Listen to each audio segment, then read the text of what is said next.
While European nations pull back from puberty blockers and surgical measures for children, Minnesota Democrats push health plans to cover so called gender affirming care.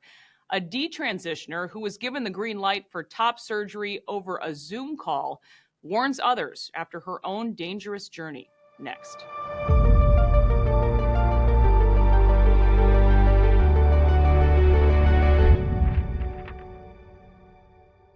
Camille Kiefel is my guest. Camille, thank you so much for being here. You're a very brave young woman.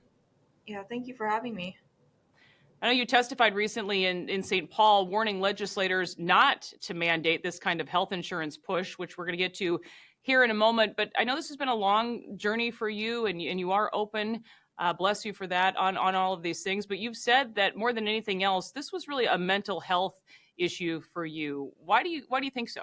Yeah, so for me, I was struggling with mental health issues for years. I had discomfort with my breasts and my hips, and I tried everything at that point. And, I did 2 rounds of TMS, which is transcranial magnetic stimulation therapy. I was trying these medications. I did not respond well to them, antidepressants, ADHD, without success.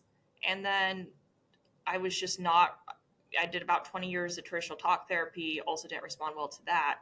And what I was really struggling with was that I was having underlying physical health issues, which my doctors overlooked because they just considered my mental health issues always as a mental one. Like they never actually looked into the underlying physical health issues. And so you've talked about how you were introduced to gender ideology in college. Talk more about that. What were you studying? And then what led you to believe that this surgery was the solution? So in college, I was introduced to the idea of being non-binary, and that was appealing to me because it was this idea of being able to opt out of gender. And I think that's, it's appealing to a lot of girls who are afraid of how they're potentially going to be treated by men or, have histories of sexual violence. And it's something that was like, too, I just wanted to be myself. And I was told my whole life, like, oh, it's your fault. And I was just struggling with mental disabilities. And then here was this idea of women's studies where, it wasn't my fault for once. And so that can be very appealing to somebody who's not having a lot of success and not actually getting to where they need to be, is this idea that it's almost like it's not your fault.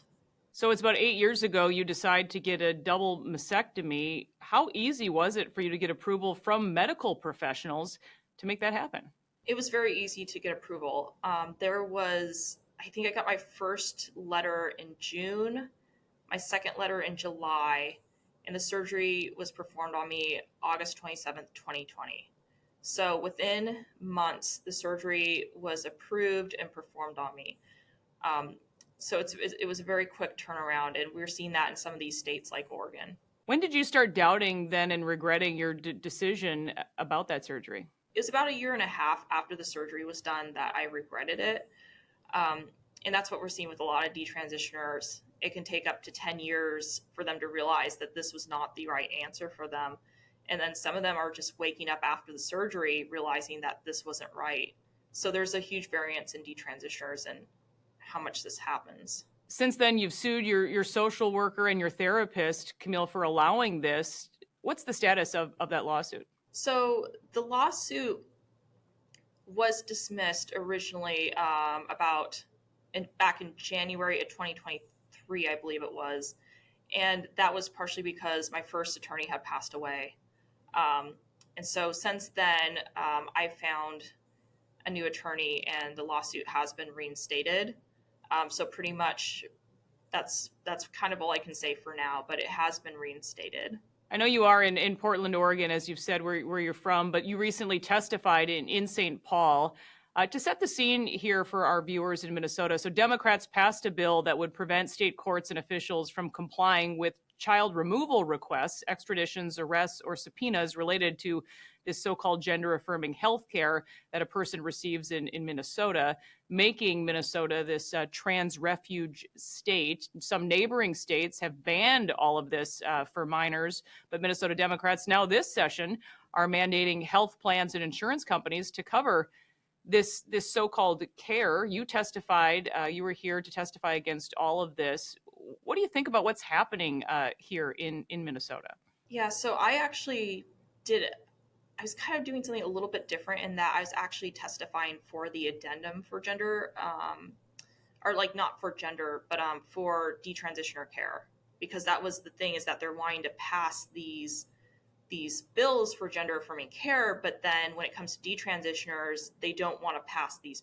They don't want to pass the addendum, and we've seen this twice. Like I testified against Oregon House Bill 2002, and there was an addendum suggested that, well, let's provide care for detransitioners. That addendum was shot down in Oregon. So I testified today in Minnesota for that addendum to go through. And I thought it was very telling. There was trans individuals there who did not want to pass that addendum because they're saying that's political. And the reality is that just having the access to medical care should be something with an access for everyone. Like everybody should have access to medical care. And the reality is with detransitioners, particularly with the ICD-10 codes, it can be very difficult to get medical care. So the issue with the medical billing codes is that we need those codes to be able to have these surgeries done. And so there's no ICD-10 code for detransition. And that makes it very difficult because we need those codes to be able to get the care we need. And sometimes that care is very complicated. Like it might not be like reconstruction surgery. It might be nerve pain from the issues that were caused from these surgeries, or from HRT or hormone replacement therapy. So having those medical codes is going to be very important for us to get the medical care we needed. And I thought it was very interesting that during the testimony, they were not able to, that was actually brought up to these trans rights activists, and they had nothing to say. Like they couldn't say, actually, we do have medical codes for detransition, because the reality is we don't, so they can't say anything on it.